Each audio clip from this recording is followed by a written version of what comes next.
दोस्तों, एक 35 साल की महिला अपने पति के साथ कुंभ मेले में स्नान करने के लिए जाती है। गंगा नदी में स्नान के बाद जब वह महिला बाहर निकलती है तो वह अपने पति से बिछड़ जाती है। महिला अपने पति को इधर उधर ढूंढने की कोशिश करती है, लेकिन उसे कहीं भी उसका पति नहीं मिलता।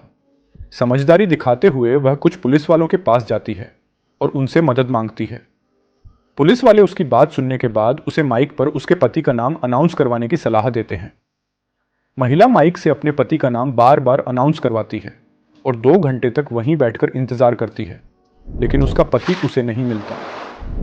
थक हार कर वह दोबारा पुलिस वालों के पास जाती है।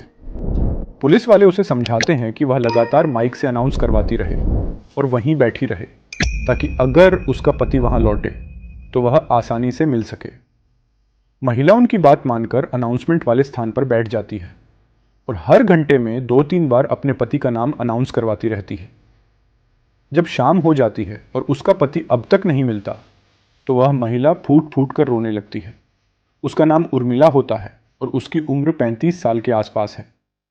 उसके पति का नाम सौरभ यादव है, जिसकी उम्र लगभग 40 साल है। दोनों बिहार के दरभंगा जिले के रहने वाले हैं। वे बड़ी श्रद्धा और उत्साह के साथ कुंभ मेले में स्नान करने आए थे, लेकिन इस दुर्भाग्यपूर्ण स्थिति में उर्मिला के पास न तो पैसे हैं, न मोबाइल और न ही अन्य कोई साधन। उसका सारा सामान और पैसा उसके पति के पास ही था। वह असहाय और परेशान है और अपने पति को पाने के लिए रो रो कर मदद मांगती है। महिला का सारा सामान, कपड़े और मोबाइल उसके पति के पास ही थे। उसका पति उससे कहता है, पहले तुम जाकर नहा लो, मैं सारा सामान संभालता हूँ। जब तुम नहा लो तब मैं नहाने जाऊँगा और फिर तुम सामान देख लेना। इसी दौरान महिला स्नान करने जाती है और इसी चक्कर में वह अपने पति से बिछड़ जाती है। भीड़ इतनी अधिक थी कि उसके पति को भी इस बात का पता नहीं चलता। अब मैं आपको एक बात बता दूं कि कुंभ मेले में अक्सर ऐसा होता है। जहां लाखों लोग एक साथ स्नान करते हैं, वहां रास्ते और सामान की पहचान करना मुश्किल हो जाता है। दोस्तों, अगर आप 100-200 मीटर दूर जाकर स्नान करते हैं तो वापसी में रास्ता भटकने की संभावना बढ़ जाती है। यह पता लगाना बहुत कठिन होता है कि आपके परिवार वाले कहां खड़े हैं। यही परेशानी उस महिला के साथ भी होती है। शाम के 7 बजते बजते महिला को बहुत ठंड लगने लगती है, क्योंकि वह भीगे हुए कपड़ों में इंतजार कर रही थी। उसका पति तब से लापता था जब वह स्नान करके वापस आई थी। उसने अपने पति को ढूंढने की पूरी कोशिश की, लेकिन वह नहीं मिला। ठंड से कांपती महिला को कोई और उपाय नहीं सूझता, तो वह पास में एक साधु महात्मा के तंबू में जाकर बैठ जाती है। वहां आग जल रही होती है तो वह आग के पास बैठकर ठंड से राहत पाने लगती है। साधु बाबा महिला को देखकर पूछते हैं, क्या हुआ बेटी, तुम इतनी परेशान और रो रही हो? तब महिला उन्हें अपनी पूरी कहानी बताती है कि कैसे उसका पति गुम हो गया। साधु बाबा उसे सांत्वना देते हुए कहते हैं, चिंता मत करो, तुम्हारे पति बस आने ही वाले हैं। मुझे ऐसा लगता है कि 1-2 मिनट में वह तुम्हारे पास आ जाएंगे।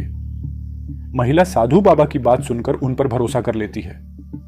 थोड़ी देर बाद बातचीत के दौरान साधु बाबा उससे कहते हैं, अभी तक तुम्हारा कोई बच्चा नहीं हुआ है ना? यह सुनकर महिला चौंक जाती है और आश्चर्यचकित होकर साधु बाबा को देखने लगती है। महिला साधु बाबा की बात सुनकर चौंक जाती है और कहती है, बाबा, यह बात आपको कैसे पता चली?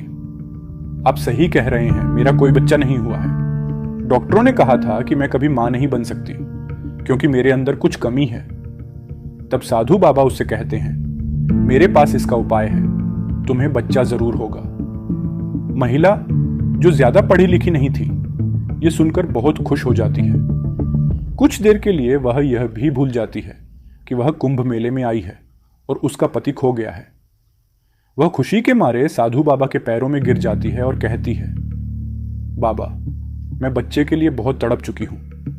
हमारे गांव के एक साधु बाबा ने कहा था कि कुंभ मेले में स्नान करने से मेरी इच्छाएं पूरी हो सकती हैं। इसीलिए मैं अपने पति को लेकर यहां आई थी, लेकिन मुझे यह नहीं पता था कि यहां आपकी मुझसे मुलाकात होगी और आप मेरे बारे में सब कुछ जान लेंगे। महिला हाथ जोड़कर साधु बाबा से प्रार्थना करती है, बाबा, मुझे बताइए कि बच्चे के लिए मुझे क्या करना होगा। साधु बाबा उसे एक सेब देते हुए कहते हैं, ये सेब खा लो और यहीं पर लेट जाओ, सब कुछ ठीक हो जाएगा। महिला, जो बहुत जानकार नहीं थी, साधु बाबा की बातों पर भरोसा कर लेती है वह सेब खा लेती है और थोड़ी देर में बेहोश होकर उनके तंबू में सो जाती है। जब वह बेहोश हो जाती है तो साधु बाबा तंबू का दरवाज़ा बंद कर लेते हैं और उसके साथ ऐसी गंदी हरकतें करते हैं जो सोचना भी मुश्किल है। 5 घंटे बाद महिला को होश आता है, लेकिन फिर से साधु बाबा उसे एक और सेब खिला देते हैं। महिला फिर से नशे में चूर हो जाती है और तंबू में सो जाती है। साधु बाबा 3 दिनों तक उसे अपने तंबू में रखकर गलत व्यवहार करते हैं, लेकिन महिला को इसका एहसास नहीं होता क्योंकि वह बाबा पर विश्वास करती थी। उसे यह समझ में नहीं आता कि साधु बाबा उसकी मदद नहीं कर रहे बल्कि उसका शोषण कर रहे हैं। तभी भगवान की कृपा से एक दिन साधु बाबा किसी काम से तंबू से बाहर जाते हैं। उसी समय एक रिपोर्टर की नज़र उस महिला पर पड़ती है। रिपोर्टर को शक होता है कि यह महिला साधु बाबा के तंबू में क्यों सो रही है। वह महिला के पास जाकर उसे उठाने की कोशिश करता है, लेकिन देखता है कि वह पूरी तरह नशे की हालत में है और होश में नहीं है। रिपोर्टर तुरंत 3-4 पुलिस वालों को बुलाता है और उन्हें स्थिति के बारे में बताता है। पुलिस वाले पूरे मामले को समझ जाते हैं। जब वे उस महिला को उठाने की कोशिश करते हैं तो वह उठती है। पुलिस वाले उससे पूछते हैं, आप यहाँ पर क्या कर रही हैं और किसके साथ यहाँ पर सोई हुई हैं? महिला बताती है, यहाँ एक बाबा थे, उन्हीं के साथ मैं यहाँ पूजा पाठ कर रही थी। पुलिस वाले पूछते हैं, वह बाबा कहाँ चले गए हैं? महिला जवाब देती है, अभी तो बाबा मेरे साथ यहीं थे, लेकिन अब वे बाहर चले गए हैं। महिला पूरी तरह होश में नहीं थी। उसे यह भी पता नहीं था कि बाबा ने उसके साथ क्या किया है और वह कितने दिनों से बाबा के तंबू में है। पुलिस वाले महिला को वहां से ले जाने की कोशिश करते हैं, लेकिन वह जाने से इनकार कर देती है। वह कहती है, नहीं, जब तक बाबा जी वापस नहीं आ जाते मैं यहां से नहीं जाऊंगी। पुलिस वाले यह समझ जाते हैं कि महिला के साथ नशे की दवा देकर गलत व्यवहार किया गया है।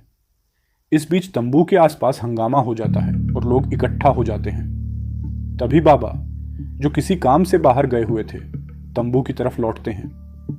महिला उन्हें देखकर पहचान लेती है और पुलिस वालों से कहती है, देखो, बाबा जी आ गए हैं, अब जो पूछना है उनसे पूछ लो। जैसे ही बाबा तंबू के पास पहुंचते हैं और पुलिस वालों को अपने तंबू में खड़ा देखते हैं, वह घबरा जाते हैं। वह भागने की कोशिश करते हैं, लेकिन पुलिस वाले तुरंत उन्हें पकड़ लेते हैं। जब उनसे पूछताछ की जाती है तो ऐसे खुलासे होते हैं जिन पर विश्वास करना मुश्किल है। पुलिस के सामने यह बात आती है कि वह बाबा वास्तव में जयपुर का रहने वाला था और कोई साधु बाबा नहीं था। वह एक मुस्लिम व्यक्ति था जो साधु का भेष बनाकर कुंभ मेले में पैसा कमाने आया था। पुलिस को यह भी पता चलता है कि उसने साधु का वेश केवल लोगों को धोखा देने और अपने गलत कामों को अंजाम देने के लिए धारण किया था। कुंभ मेले में इस तरह के लोग पैसा कमाने के लिए हर तरह की चालाकी और धोखाधड़ी कर रहे थे। कोई चाय बेचकर तो कोई तिलक लगाकर पैसे कमा रहा था। साधु का वेश पहनकर लोग हर दिन हजारों रुपए तक कमा रहे थे। इस मानसिकता की वजह से कई लोग जो साधु नहीं थे, साधु का कपड़ा पहनकर, तिलक लगाकर और चंदन लेकर मेले में घूमते थे। वे भक्तों को धोखा देकर पैसा इकट्ठा कर रहे थे। यह व्यक्ति भी इसी तरह कुंभ मेले में आया था और महिला के साथ गलत काम कर रहा था। जब पुलिस पूरे मामले का खुलासा करती है तो पता चलता है कि बाबा ने कई और महिलाओं को भी इसी तरह ठगा और उनके साथ गलत हरकतें की थी। तो पुलिस और वहां की जनता उस साधु बाबा की इतनी पिटाई करती है कि आप सोच भी नहीं सकते। जब यह खुलासा होता है कि वह बाबा एक मुसलमान है और साधु बाबा का भेष बनाकर कुंभ मेले में आया था, तो आसपास के तंबू में बैठे असली साधु और नागा बाबा भी आक्रोशित हो जाते हैं। नागा बाबा अपनी हड्डियों और दूसरे हथियारों से उसकी खूब पिटाई करते हैं। उसे नंगा करवा दिया जाता है और फिर पुलिस उसे गिरफ्तार करके अपने साथ ले जाती है। अब यह देखना बाकी है कि पुलिस उस ढोंगी बाबा पर क्या कार्रवाई करती है। हालांकि उसे साधु कहना गलत है, क्योंकि वह वास्तव में साधु था ही नहीं। साधु का दर्जा देना उसके लिए अनुचित है। वह तो एक धोखेबाज था जो साधु का भेष बनाकर पैसा कमाने और गलत काम करने के लिए कुंभ मेले में आया था। मैं आपको बता दूं कि कुंभ मेले में 75% लोग अच्छे और श्रद्धालु होते हैं, लेकिन 25% लोग गलत इरादों से आते हैं। इनमें से कई लोग साधु का भेष बनाकर चोरी, धोखाधड़ी और लूटपाट करते हैं। असली साधु और महात्मा महिलाओं से दूरी बनाए रखते हैं और उनके साथ बातचीत तक नहीं करते। जैसे कि खबर में एक 11 साल की बच्ची का मामला सामने आया था। एक अघोरी बाबा ने उसे अपने साथ कई हफ्तों तक रखा और दावा किया कि उसके माता पिता उसे दान करके चले गए हैं। लेकिन जब पुलिस और रिपोर्टर ने बच्ची से पूछताछ की तो पता चला कि वह बच्ची नशे में थी। उस बाबा ने उसे नशीला पदार्थ खिलाकर अपने पास रखा था। बच्ची के बयान बार बार बदल रहे थे क्योंकि वह पूरी तरह होश में नहीं थी। इस तरह की घटनाएं कुंभ मेले में नई नहीं हैं। इसलिए सभी से विनती है कि अगर आप कुंभ मेले में जाते हैं तो अपने परिवार को साथ रखें। बच्चों और बुजुर्गों का खास ख्याल रखें। बेहतर होगा कि आप सभी एक रस्सी या कुछ ऐसा उपयोग करें जिससे परिवार के सभी सदस्य एक साथ रहें और बिछड़े नहीं। अगर कोई व्यक्ति कुंभ मेले में बिछड़ जाता है तो उसे ढूंढने में कई घंटे, दिन या यहां तक कि महीने भी लग सकते हैं। छोटे बच्चे अगर बिछड़ जाएं तो उनके साथ क्या होगा यह कहना मुश्किल है। कई ढोंगी साधु, अघोरी और अपराधी बच्चों को उठा लेते हैं और उनके साथ अनहोनी घटनाएं हो सकती हैं। आप सबसे अनुरोध है कि कुंभ मेले में अगर स्नान करना है तो मेला समाप्त होने के अंतिम चरण में जाएं। गंगा का पानी, उसकी पवित्रता और मान्यता वैसे ही बनी रहेगी। ये जरूरी नहीं है कि पहले दिन ही स्नान करें। अंतिम दिन भी स्नान का उतना ही पुण्य मिलेगा। फिलहाल आज की इस कहानी में इतना ही। इस ढोंगी बाबा और महिला के मामले पर आपकी क्या राय है, हमें कमेंट बॉक्स में जरूर बताएं। वीडियो पसंद आया हो तो इसे लाइक करें और हमारे चैनल को सब्सक्राइब जरूर करें। आपका समय देने के लिए धन्यवाद। जय हिंद, जय भारत।